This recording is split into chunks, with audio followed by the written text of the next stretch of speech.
Los votantes del centro-derecha prefieren a Alberto Núñez Feijóo como presidente del Partido Popular. Es lo que muestran los datos de la segunda parte de la encuesta de Amalgama Métrica para Voz Populi, que también muestra que Isabel Díaz Ayuso arrasa, en este caso, entre los votantes de Vox. Además, también hablamos de tendencias en el mercado inmobiliario con los riesgos de subidas masivas en el precio del alquiler como consecuencia de la inflación y también de la guerra. Y por último, hablamos en nuestra sección de tecnología de los tokens no fungibles y de NFTs para financiar la guerra. Esto es Barra Libre, comenzamos.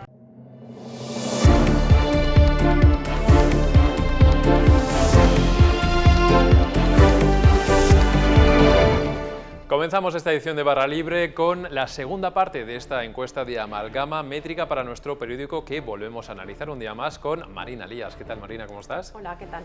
A ver, Marina, tenemos aquí, vemos la valoración de los votantes, digamos, del centro derecha español, de los votantes de Partido Popular, Vox, los de Ciudadanos, los que quedan, y también los de Navarra Suma, con respecto a quién es el mejor líder del PP. Y la verdad que lo tienen claro, aunque tampoco por mucho, porque vemos aquí como Feijóo prácticamente está ahí en la mitad, pero Ayuso también tiene mucho tirón.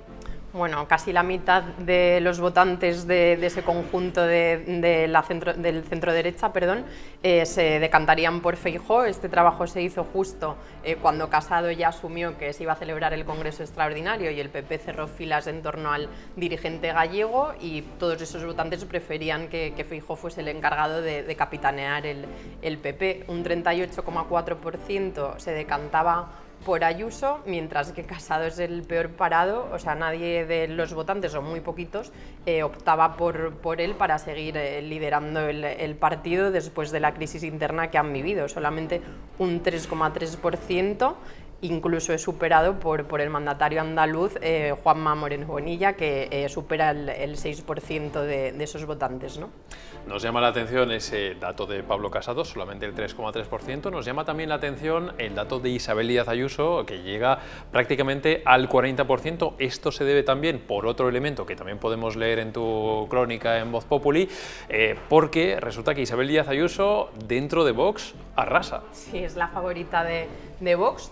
Dentro de la plataforma vemos varios partidos, o sea, de ese bloque. En el caso de los votantes de Vox se dispara a más de un 60%, es decir, más del 60% de los votantes de Vox prefería en ese momento que Ayuso liderase el Partido Popular. Es curioso porque también tenemos en el bloque a Ciudadanos, y es al contrario, más de un 70% de los votantes de Ciudadanos se decantaban por Feijóo, ¿no?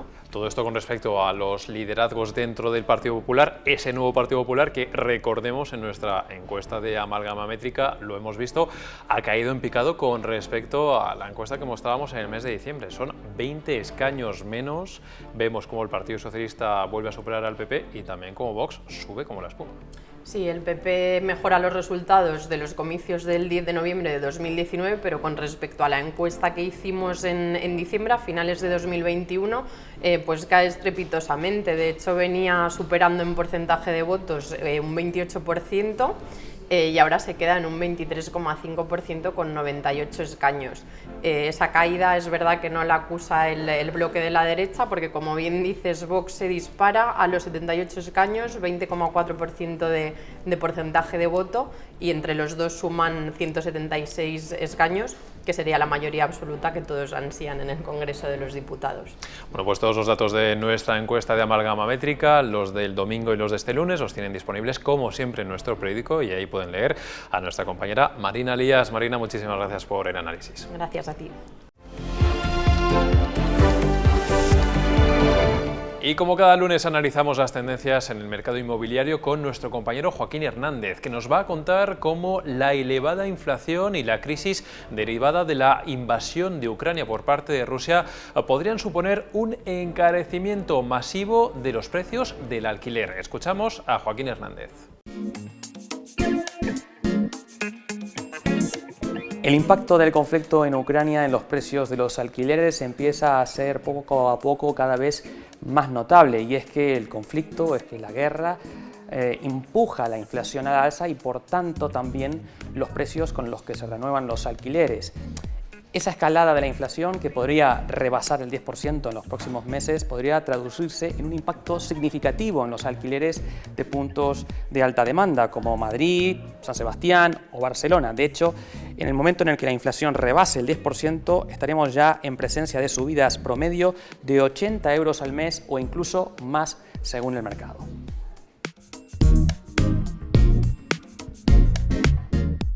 La inflación lleva ya unos meses, 3 meses en concreto, golpeando poco a poco el mercado del alquiler, los precios con los que se renuevan los contratos. La realidad es que los caseros ya están repercutiendo parte de la inflación en el mercado.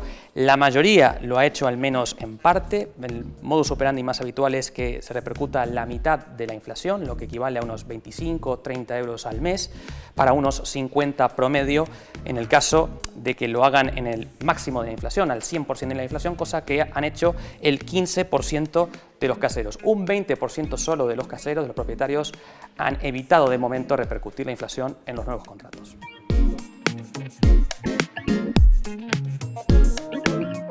Como veíamos, los caseros están tratando de demorar lo máximo posible esa decisión de trasladar la inflación a los nuevos contratos, o al menos hacerlo en un 100%, ya que, como empezamos a ver, en el caso de que esa sea la norma a partir de ahora, el impacto empezaría a ser significativo en los precios. Estamos hablando ya de cifras de doble dígito bastante elevadas, cercanas incluso a los 100 euros al mes, que se podrían sumar además al impacto con el que ya están lidiando los inquilinos en cuanto a subida del gas, a subida de la electricidad.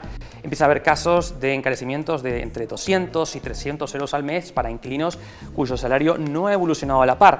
Y es por ese motivo que la agencia negociadora, una de las empresas del sector inmobiliario que se dedica al alquiler de vivienda, empieza a recomendar a los caseros que tengan muy en cuenta los salarios de sus inquilinos, ya que en el caso de que repercutan la inflación pueden correr el riesgo de sufrir impagos o perderlos. Por lo tanto, mucho cuidado con la evolución de los salarios y mucho cuidado también, por tanto, con cómo se repercute esa inflación en los precios. Y por último, Marcos Sierra llega con su sección de tecnología. Nos va a hablar de tokens no fungibles, de NFTs y de otras formas de financiar la guerra. Con esta sección de Marcos Sierra acabamos esta edición de Barra Libre. Volveremos mañana con más contenidos. La necesidad de financiarse ha empujado a Ucrania a lanzar NFT para defenderse de la invasión rusa y ayudar con fondos, en la medida de lo posible, a las personas que están siendo desplazadas, muchos de ellos ancianos y niños, por causa de esta guerra. Los NFT han estado ligados especialmente a las obras de arte. Un NFT o token no fungible es un activo digital que representa algo en concreto. La clave de este activo está en que se venden como obras con un alto poder de revalorización, cosa que no tiene ni mucho menos por qué ser así.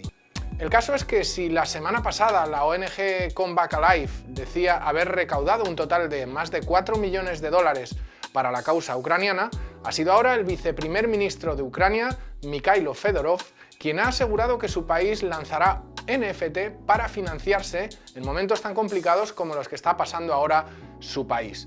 Cualquier vía de financiación parece válida para Ucrania en estos momentos. El país logró en un solo día 270 millones de dólares a través de los llamados bonos de guerra, un instrumento ya conocido que permite a particulares y estados adquirir deuda que sobre el papel se abona con un interés concreto y en un tiempo establecido. Unos dineros que se emplean específicamente para financiar operaciones militares.